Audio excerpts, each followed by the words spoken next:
इन्होंने इकोनॉमी बर्बाद कर दी, इन्होंने रेलवे बर्बाद कर दी, सारे एयरपोर्ट बेच दिए, इन्होंने जहाज बेच दिए, आसमान बेच दिया, धरती बेच दी, पाताल बेच दिया, सब कुछ इन्होंने अपने लोगों को बेच दिया, कोई कसर नहीं छोड़ी। नमस्कार दोस्तों, मैं गौरव पंडित और आप देख रहे हैं ग्राउंड फुल न्यूज। आपको बता दें कि आज बेंगलुरु में 26 दल एक साथ इकट्ठा हुए हैं एक ही मंच पर।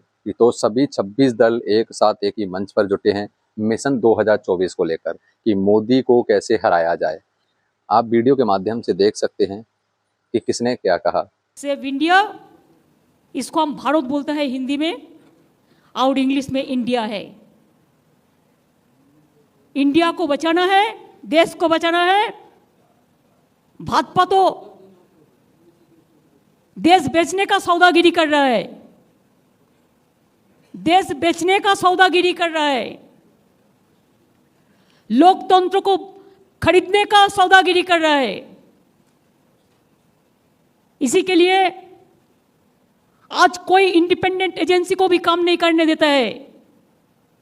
कोई आदमी कोई ऑपोजिशन को सपोर्ट करते हैं, ऑपोजिशन स्टेट को, तो नेक्स्ट डे ईडी और सीबीआई और कोई चला जाता है और खाली धमक देता है हम 355 करेगा, हम 356 करेगा। हम लोगों ने आज 420 कर दिया, 420 धारा अप्लाई कर दिया पॉलिटिकली, जिसमें इंडिया जीतेगा, भाजपा हारेगा। भारत जीतेगा, भाजपा हारेगा। इंडिया जीतेगा और हमारा देश जीतेगा। यही मेरे को कहने हैं। Thank you so much.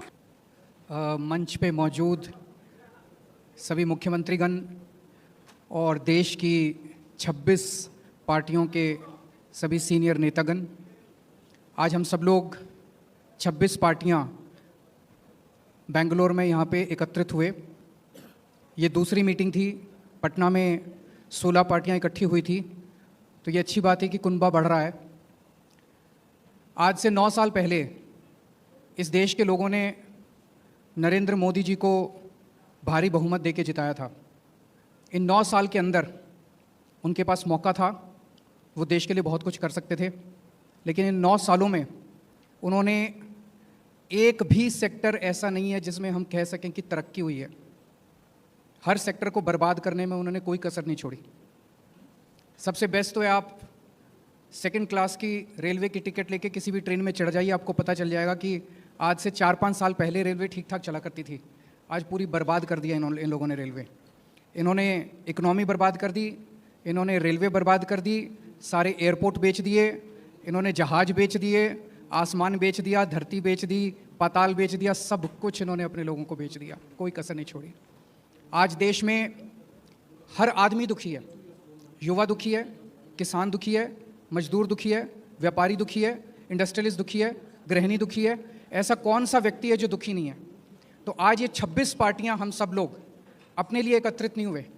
हम देश को एक तरफ बचाना है, जिस तरह से पूरे देश के अंदर नफरत फैलाई जा रही है उससे बचाना है, और दूसरी तरफ एक नए भारत का सपना लेके हम सब लोग इकट्ठे हुए हैं, जिसमें हर युवा को रोज़गार मिलना चाहिए, हर गरीब बच्चे को अच्छी शिक्षा मिलनी चाहिए, हर बीमार आदमी को अच्छा इलाज मिलना चाहिए।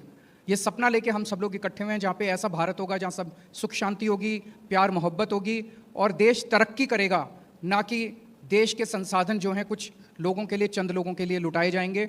आज बहुत अच्छा डिस्कशन हुआ। दूसरी कामयाब मीटिंग हुई है हमारी, और आपने देखा होगा तानाशाही के खिलाफ जनता इकट्ठा हो रही है।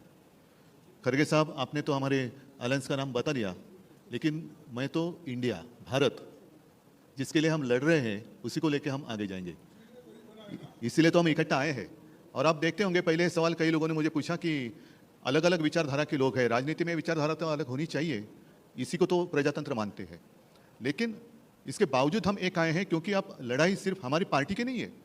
कुछ लोगों को ऐसे लग रहा है कि परिवार के लिए लड़ाई लड़ रहे हैं। हाँ, देश हमारा परिवार है और इस परिवार के लिए हम लड़ रहे हैं। देश ही हमारा परिवार है, तो इस परिवार को हमें बचाना है। और लड़ाई हमारी एक पार्टी के खिलाफ या एक व्यक्ति के खिलाफ नहीं है, लड़ाई हमारी नीति के खिलाफ है, तानाशाही के खिलाफ है। और जैसे एक ज़माने में आज़ादी की लड़ाई हुई थी, तो अब आज़ादी खतरे में आई है। तो इस आज़ादी के लिए हम सब इकट्ठा आए हैं और पक्का भरोसा है कि हम कामयाब रहेंगे, हो जाएंगे। और देश के जनता के मन में एक डर है कि अब क्या होगा, तो हम इतना उनको एक एहसास दिलाना चाहते हैं, कि विश्वास दिलाना चाहते हैं, डरो मत, हम है। जैसे को पिक्चर आया था मैं हूं ना, वैसे हम है ना, आप क्यों डरते हो? चिंता मत करो। एक व्यक्ति या एक पार्टी मतलब देश नहीं हो सकता, पूरे देश की जनता मतलब देश है, और देश की जनता अब इंडिया और भारत बनकर सामने आएगी। अपने देश को हम सुरक्षित रखेंगे। और 2 मीटिंग हुई है, आज की मीटिंग काफ़ी कामयाब रही। मैं खड़गे साहब, आपको, शिव कुमार जी, सबको धन्यवाद देना चाहता हूँ, मुख्यमंत्री जी को देना चाहता हूँ। बहुत ही अच्छी मीटिंग हुई। और अगली मीटिंग हम महाराष्ट्र में करेंगे, मुंबई में करेंगे। तारीख तो हम तय करेंगे ही, लेकिन अगली मीटिंग हम मुंबई में करेंगे। सबको धन्यवाद देना चाहता हूँ। जय हिंद, जय महाराष्ट्र। यह हमारी दूसरी बैठक है और बहुत प्रोडक्टिव काम हुआ आज। बहुत स्मूथली काम हुआ। लड़ाई बीजेपी की विचारधारा, उनकी सोच के खिलाफ है। वो देश पर आक्रमण कर रहे हैं, बेरोजगारी फैल रही है, देश का पूरा धन चुने हुए लोगों के हाथ में जा रहा है। और इसलिए जब हम डिस्कशन कर रहे थे, हमने अपने आप से सवाल पूछा, लड़ाई किसके बीच में है? ये लड़ाई ऑपोजिशन और बीजेपी के बीच में लड़ाई नहीं है। देश की आवाज को दबाया और कुचला जा रहा है। ये देश की आवाज के लिए लड़ाई है। और इसीलिए ये नाम चुना गया, Indian national developmental inclusive alliance, मतलब इंडिया। लड़ाई एनडीए और इंडिया के बीच में है, नरेंद्र मोदी जी और इंडिया के बीच में है, उनकी विचारधारा और इंडिया के बीच में है। आप जानते हो, जब भी कोई हिंदुस्तान के सामने खड़ा होता है, इंडिया के सामने खड़ा होता है, तो जीत किसकी होती है? कहने की ज़रूरत भी नहीं है। मैंने कहा दूसरी मीटिंग है, इसके बाद हमारी मीटिंग महाराष्ट्र में होगी। और हमने निर्णय लिया है, सब ने निर्णय लिया है कि अब हम एक एक्शन प्लान तैयार करेंगे, जहां हम एक साथ मिलकर देश में हमारी विचारधारा के बारे में और जो हम देश के लिए करने जा रहे हैं उसके बारे में बोलेंगे।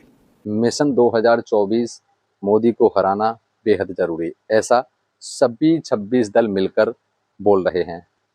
अब इसी चीज का पलटवार करते हुए बेंगलुरु में जो 26 दल एक साथ इकट्ठा हुए हैं, इसी को लेकर प्रधानमंत्री नरेंद्र मोदी ने, बेंगलुरु में 26 दल एक साथ इकट्ठे एक ही मंच पर हुए हैं, इसको लेकर प्रधानमंत्री मोदी ने भी चुटकी ली। उन्होंने कहा कि एक चेहरे को उठाने के लिए कई चेहरे। तो आप सुन सकते हैं वीडियो के माध्यम से कि प्रधानमंत्री नरेंद्र मोदी ने जो बेंगलुरु में 26 दल एक साथ एक मंच पर इकट्ठा हुए हैं, कि क्या कहा है।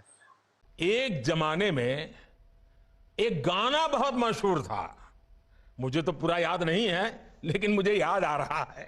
एक चेहरे पर कई चेहरे लगा लेते हैं लोग, एक चेहरे पर कई चेहरे लगा लेते हैं लोग। आप देखिए ये लोग कितने चेहरे लगाकर बैठे हैं। जब ये लोग कैमरे के सामने एक फ्रेम में आ जाते हैं तो पहला विचार देश के सामने क्या आता है? पहला विचार देश के लोगों के मन में यही आता है, पूरा फ्रेम देख करके देशवासी यही बोल उठता है, लाखों करोड़ों रुपए का भ्रष्टाचार। इसलिए देश की जनता कह रही है कि ये तो कट्टर भ्रष्टाचारी सम्मेलन हो रहा है, कट्टर भ्रष्टाचारी सम्मेलन हो रहा है। ये लोग गा कुछ और रहे हैं, हाल कुछ और है, इन्होंने लेबल कुछ और लगाया हुआ है, माल कुछ और है। इनका प्रोडक्ट है 20 लाख करोड़ रुपए के घोटाले की गारंटी, 20 लाख करोड़ रुपए के घोटाले की गारंटी। तो दोस्तों, आप क्या कहना चाहेंगे? क्या ये 26 दल जो कि एक साथ इकट्ठे एक ही मंच पर बेंगलुरु में जो आज हुए हैं, तो क्या लगता है कि मिशन 2024 यानी कि प्रधानमंत्री नरेंद्र मोदी को, क्या ये 26 दल मोदी जी पर भारी पड़ेंगे कि नहीं? क्या लगता है कि इस बार 2024 के जो चुनाव हैं आने वाले, क्या इनमें प्रधानमंत्री नरेंद्र मोदी का क्रेज खत्म हो गया है? आपको क्या लगता है कि आने वाले चुनावों में क्या 26 दल का दमखम आने वाले 2024 के इलेक्शन में देखने को मिलेगा कि नहीं, तो हमें कमेंट करके जरूर बताएं। इसी के साथ मैं गौरव पंडित, ग्राउंड पोल न्यूज के साथ, जय हिंद।